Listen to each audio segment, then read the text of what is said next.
Madame, Monsieur, bonjour, je suis ravie de vous retrouver pour une nouvelle semaine de JT.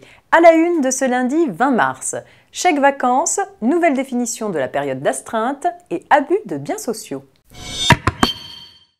Les chèques vacances sont émis à titre nominatif par l'Agence nationale pour les chèques vacances afin d'aider les salariés à partir en vacances. Ils sont achetés par les salariés avec la contribution financière de leur employeur et éventuellement du comité d'entreprise.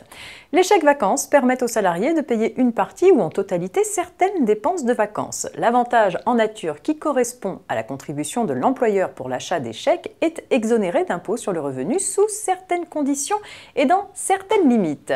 Pour calculer l'exonération d'impôt, le taux horaire du SMIC au 1er décembre de l'année d'acquisition des chèques vacances est multiplié par l'horaire mensuel du salarié en prenant en compte les majorations pour ses heures supplémentaires. Ainsi, un salarié ayant une durée de travail de 35 heures par semaine et un salaire horaire brut au SMIC, soit 9,67 € de l'heure au 1er décembre 2016, bénéficie d'une exonération sur l'impôt de ses revenus de 2016 au maximum de 1 467 € pour la contribution patronale à l'achat de ses chèques vacances. On poursuit avec la nouvelle définition de la période d'astreinte.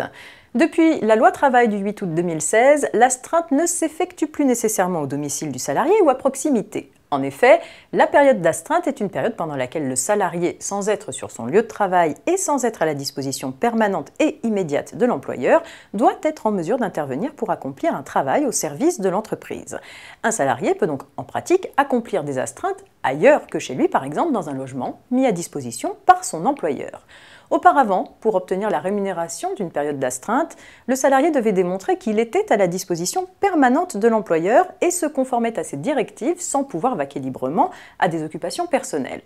Désormais, le salarié doit démontrer qu'il doit rester en mesure d'intervenir pour accomplir un travail au service de l'entreprise, qu'il soit à son domicile ou dans un autre lieu. Le fait que le salarié puisse vaquer à ses occupations personnelles n'est plus de nature à disqualifier une demande de paiement d'une astreinte. Au contraire, puisque le fait de ne pas être à la disposition permanente et immédiate de l'employeur est désormais une condition de l'astreinte. La durée de l'intervention accomplie par le salarié au service de l'entreprise pendant la période d'astreinte est considérée comme un temps de travail effectif.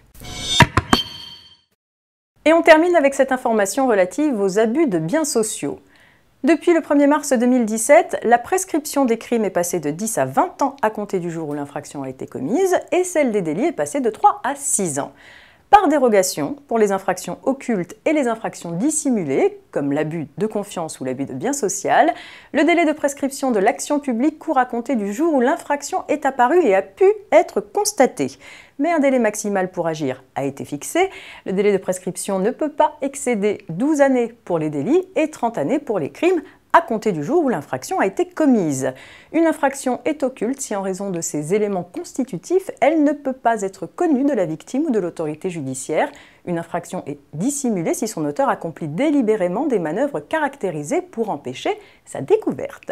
C'est la fin de ce JT, très belle première journée de printemps à tous et à demain.